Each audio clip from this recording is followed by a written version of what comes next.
News 19 और आज का मतदाता टीवी में डॉक्टर वीपी त्यागी जी आपका स्वागत है। जी नमस्कार। डॉक्टर वीपी त्यागी, आप राष्ट्रवादी जनसत्ता दल के प्रदेश अध्यक्ष हैं चिकित्सा प्रकोष्ठ के, और देखा यही जाता है हर नागरिक की एक बहुत बड़ी जो बुनियादी मांग होती है वो शिक्षा और चिकित्सा, लेकिन चिकित्सा पहले होता है। तो सवाल मेरा ये है कि उत्तर प्रदेश में स्वास्थ्य व्यवस्थाओं को लेकर जो राष्ट्रवादी जनसत्ता दल है उसकी क्या मतलब रूपरेखा है, क्या क्या वो अपनी बात मांग रखा हुआ है? वो देखिए, राष्ट्रवादी जनसत्ता दल ये चाहता है कि जो माननीय मोदी जी जितना चाहते हैं कि ज़मीनी स्तर पर काम हो, वो होना चाहिए। अगर वो नहीं होगा तो हम उसकी तह तक जाएंगे और जो लोग उसमें काम नहीं कर रहे हैं या बिचौलियागिरी कर रहे हैं उसको उजागर करेंगे। उदाहरण के तौर पे यहाँ पर जो एक वैक्सीन होता है रेबीज वाला, हम गाजियाबाद को एक एग्जांपल लेते हैं। जो रेबीज वैक्सीन होता है उसकी सप्लाई प्रॉपर वे में नहीं हो रही थी और यहाँ उसका सीरम भी नहीं मिल रहा था। उसको रखने की हमारे पास फ्रिज भी नहीं थी सरकारी अस्पताल में। तो राष्ट्रवादी जनसत्ता दल ने 3 फ्रिज उनको लेकर भेजा कि इसमें आप वैक्सीन रखिए, नहीं तो वो खराब हो जाएंगे। लेकिन उन फ्रिज को वापस कर दिया गया कि जैम पोर्टल से फ्रिज खरीद ली जाएंगी। आज हमें पता लगता है वो क्योंकि अभी माननीय हेल्थ मिनिस्टर आने वाले हैं 1-2 दिन में, तो हमें पता लगता है कि फ्रिज ब्रिजेश अस्पताल पाठक में जी, क्योंकि उप मुख्यमंत्री भी हैं जी, कि फ्रिज अस्पताल में अभी तक नहीं खरीदी गई है। अगर हम लखनऊ से पता करते हैं बात, तो लखनऊ से ये पता लगता है कि गाजियाबाद को हेल्थ के लिए 100 करोड़ रुपए दे दिए गए थे।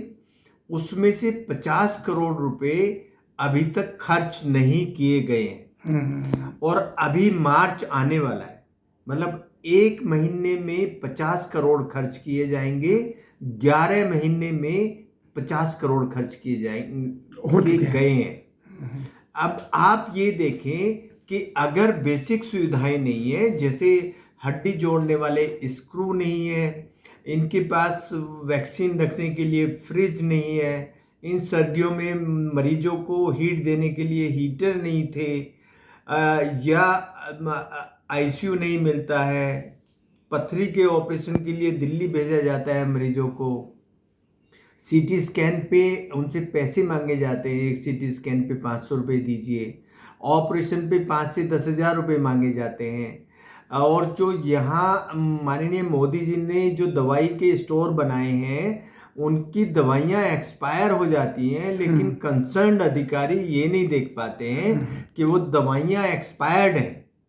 ये सब जो न्यूज़ हैं वो हम तक पहुंचती हैं, हम उस पर एक्शन लेते हैं और इसकी तह तक जाते हैं कि कहाँ क्या कमी है।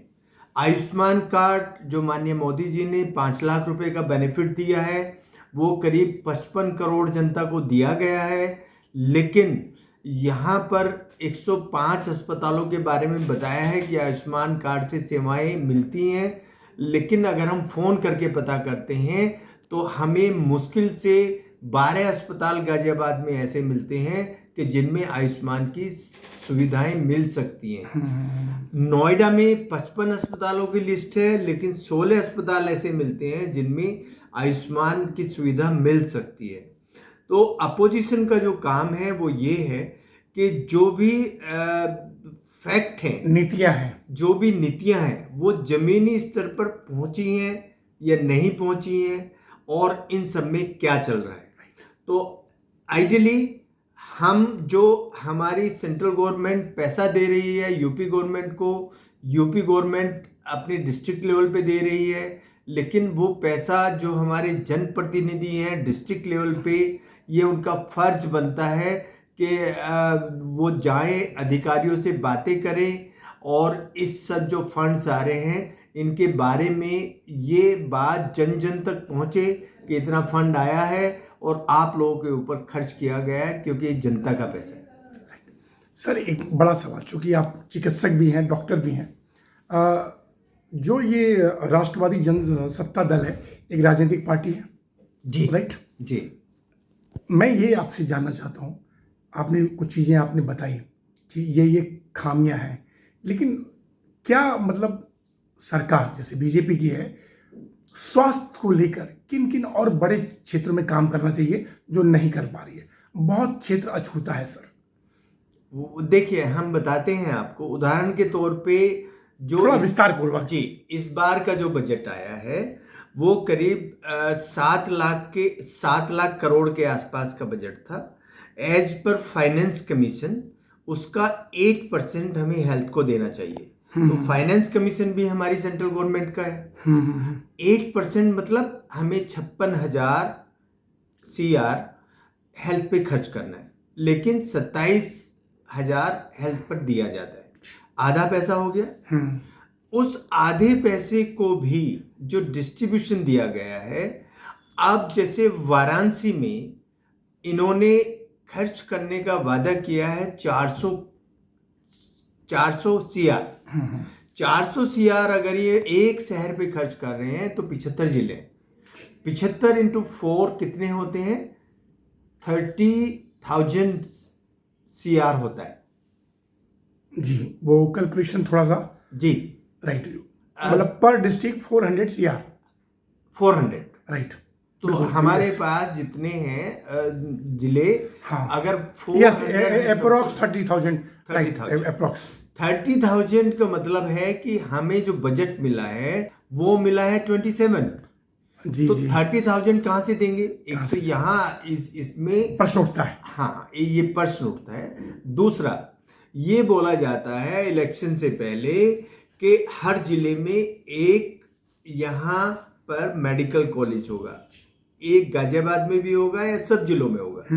35 मेडिकल कॉलेज बनाए जाते हैं, हमारे पास 75 जिले हैं। दूसरे इलेक्शन आ गए, हर जिले में जितने हॉस्पिटल बनने थे, अब हम एग्जांपल गाजियाबाद का लेते हैं, यहाँ 4 हॉस्पिटल बनने थे, उन 4 में से एक हॉस्पिटल बना है जिसकी सिर्फ बिल्डिंग खड़ी है, उसके अंदर और कुछ नहीं है, नहीं हुआ है। जो भी यहाँ हमारे डॉक्टर्स आने थे उनका अपॉइंटमेंट नहीं हो रहा है। इवन जो मुर्दे हैं हमारे, उनको न्याय नहीं मिल रहा है। फॉरेंसिक एक्सपर्ट इनके पास नहीं थे, नहीं है। वो डिमांड राष्ट्रवादी जनसत्ता दल ने की, हंगामा किया, तो एक फॉरेंसिक एक्सपर्ट गाजियाबाद को मिला, जबकि 4 होने चाहिए। अच्छा, अभी कैसे काम चलाते हैं? जैसे एक मिला है, MBBS जो डॉक्टर हैं उनका रोस्टर बना के उनसे पोस्टमार्टम कराए जाते हैं, जो अनएथिकल है as per law. Yes yes forensic expert को पोस्टमार्टम करना चाहिए। ये एक और बड़ी मिस्टेक है। ये जो मैं आपको बता रहा हूं बात, माननीय जुडिशियल सिस्टम को भी इस बात पे ध्यान देना चाहिए कि आपके पास जो पोस्टमार्टम की रिपोर्ट आ रही है वो एक साधारण MBBS डॉक्टर बना के भेज रहा है। तो ये मुर्दों के ऊपर अन्याय चल रहा था अभी तक। उससे भी ऊपर जो ये वैक्सीन हैं, जैसे ये कुत्ता काटने की वैक्सीन है, इसको 25 डिग्री पे रखा जा रहा है क्योंकि फ्रिज नहीं है। अब अगर किसी वैक्सीन को 8 डिग्री पे जो रखनी चाहिए उसको 25 डिग्री पे रखा जाएगा, तो जितने अगर 500 वैक्सीन एक दिन में लग रही है, इसका मतलब 500 मरीजों की आंखों में हमने धूल झोंकी है। उनको वैक्सीन का कोई फायदा उससे नहीं होने वाला है। और रेबीज एक ऐसी बीमारी है जिसका पूरे संसार में कोई इलाज नहीं है। रेबीज होने का मतलब डेथ।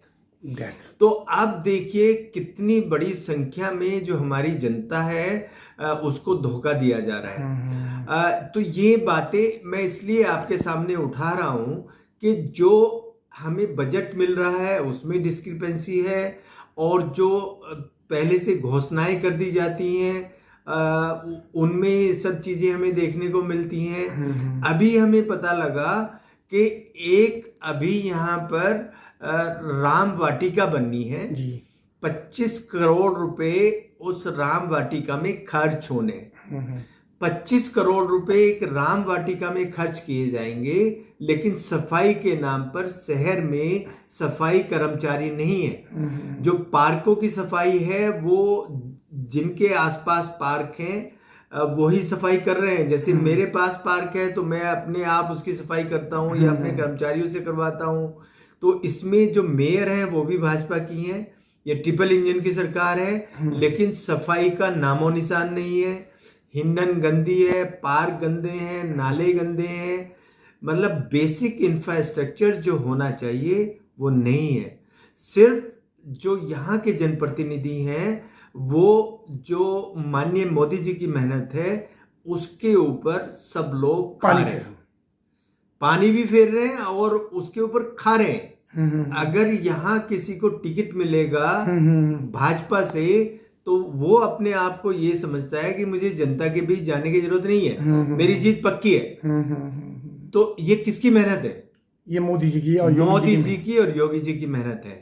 ये जनप्रतिनिधि की मेहनत नहीं है। तो जो उनकी मेहनत है ये जनप्रतिनिधि को समझना चाहिए कि किसके लिए तुम वोट ले रहे हो और वो कितनी मेहनत कर रहे हैं रात दिन 70 साल की उम्र में। ये हम जनप्रतिनिधियों को बताना चाहते हैं और जनता को बताना चाहते हैं। और आपके सामने जो अभी मैंने फैक्ट रखे हैं वो इसलिए रखे हैं कि हमारी जितनी भी जनता है उसको हेल्थ की अच्छी सुविधाएं मिले। और अगर इनके पास इतने डॉक्टर नहीं है तो हम जैसे प्राइवेट डॉक्टर उनके साथ कंधे से कंधा मिलाकर अपनी सेवा देने के लिए तैयार है। सर एक लास्ट क्वेश्चन, जैसे आपने रेबीज कुत्ता काटने के बाद जो वैक्सीन लगती है उसके बाद कहा हमने एक इंसान के लिए, जैसे महिलाएं हैं, इंसान है, वृद्ध लोग हैं, उनकी बहुत सारी स्वास्थ्य संबंधी आवश्यकता है।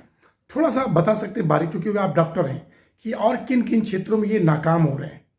जैसे कि मान लीजिए कोई प्रसव महिला की होनी है तो वहाँ पे उसके बच्चे के रखरखाव के लिए अच्छी व्यवस्था नहीं है, या और बहुत ऐसी चीजें हैं वो, क्योंकि ये सारी चीजें मेरे संज्ञान में है, ये इसीलिए पूछ रहा हूँ। यहाँ पर राजनीतिक पार्टी जवाब नहीं दे पाएंगी। जो नॉर्मल डिलीवरी है वो नॉर्मल डिलीवरी अगर थोड़ी सी भी कॉम्प्लिकेटेड है तो उसको यहाँ से रेफर कर दिया जाता है, इवन एम्बुलेंस तक नहीं दी जाती। और अगर बाई चांस एम्बुलेंस दे दी जाती है तो एम्बुलेंस में भी बच्चे पैदा हुए हैं, लेकिन वो मेल अटेंडेंट ने पैदा कराए हैं। शर्म की बात है, मतलब फीमेल अटेंडेंट इनकी एम्बुलेंस में नहीं है जो प्रेग्नेंट वुमेन को ले जा रही है। तो मेल अटेंडेंट बच्चे पैदा करवा रही हैं एम्बुलेंसेज में। लेकिन इसमें ऐसा नहीं है कि जो हमारी गवर्नमेंट काम कर रही है, एम्बुलेंस जितनी थी उसको डबल कर दिया गया। लेकिन डबल होने के बाद जो यहाँ के जनप्रतिनिधि और अधिकारी हैं वो उसका यूज किस वे में कर रहे हैं कि वो मरीजों को यहाँ से दिल्ली ढो रहे हैं। आइडियली यहाँ के मरीज मेरठ मेडिकल कॉलेज जाने चाहिए, वही एक रास्ता है। लेकिन ये दिल्ली की तरफ लेके इसलिए जाते हैं कि इनकी जान छूट जाए एम्बुलेंस से उसको रेफर करते हैं। जो हमारे बुजुर्ग हैं उनके लिए कोई सुविधा नहीं है।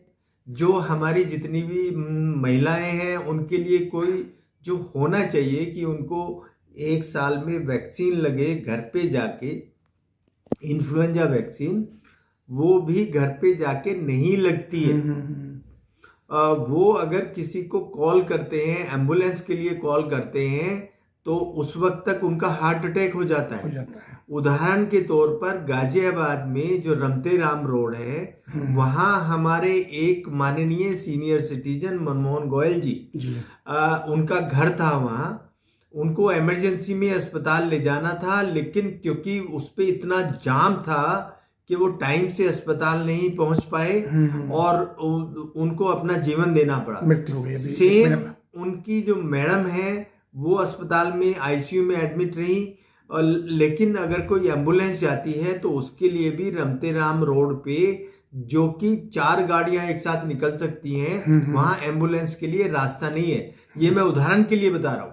ये सब जनप्रतिनिधि को अपने संज्ञान में लेना चाहिए। अगर कहीं ट्रैफिक जैम है तो वो अपराध है, हमारे माननीय कमिश्नर बोलते हैं। लेकिन क्या आपको ये पता नहीं लगता है कि अपराध कहां कहां हो रहा है? ये क्या अपोजिशन पार्टी बताएंगी? जी जी जी। इनको अपने आप देखना चाहिए कि कहाँ कहाँ ट्रैफिक जैम हो रहा है। तो ये सब चीजें हैं जो एक अच्छे अपोजिशन को उठानी चाहिए, और हमारा राष्ट्रवादी जनसत्ता दल इन सब चीजों को इनके संज्ञान में बराबर लाता रहता है और इस पे आवाज उठाता रहता है। और सर, जो हॉस्पिटल में जो बच्चे जब पैदा होने के बाद कोई नर्सरी होता है छोटा सा रखने का, वो भी बहुत अच्छा नहीं है। NICU है ही नहीं, बहुत अच्छा नहीं है ही नहीं। तो अभी NICU का उद्घाटन माननीय मोदी जी करेंगे। ये आज ही हमें सूचना मिली है, शायद 25 तारीख को वो ऑनलाइन उसका उद्घाटन करेंगे। और ठीक है, वो उद्घाटन कर देंगे, लेकिन क्या वो काम करेगा? ये बड़ा सवाल है। ये बड़ा सवाल है। वो सारा काम करेंगे और योगी जी सारा काम करेंगे, जो यहाँ के जनप्रतिनिधि हैं वो क्या उनको फॉलो करेंगे? और अधिकारी माननीय मोदी जी जब किसी समुद्र के किनारे घूमने जाते हैं तो वहां पर बोतलें उठाते हैं, अपने बैग में रखते हैं। उसका संदेश है कि हमें अपने देश को साफ सुथरा रखना है। वो 140 करोड़ जनता के साथ मिलकर सफाई तो नहीं करेंगे, वो एक संदेश दे रहे हैं। और ये एक मैसेज है इंडियंस को कि भैया ऐसे कर लो। लेकिन अगर हमारे जनप्रतिनिधि उस आवाज पे कुछ नहीं सोचेंगे, समझेंगे और ऐसा सोचेंगे कि ये काम हुआ नहीं हुआ, सफाई हुई नहीं हुई, तो किसका फॉल्ट है? फॉल्ट उन्हीं का है, और इसकी जो भुक्तभोगी जनता हो रही है जी। तो जनता को समझना चाहिए कि उनके क्या कर्तव्य हैं, और राष्ट्रवादी जनसत्ता दल की तरफ से आपकी आवाज निरंतर उठती रहेगी सर जी। डॉक्टर BP त्यागी जी, आपका बहुत बहुत धन्यवाद। फिर किसी विषय पे हम बात करेंगे। जो आपने बड़ी बात कही वो यही है कि हमारे अस्पताल में फ्रिज तक नहीं है। जी। थैंक यू सर, नमस्कार सर।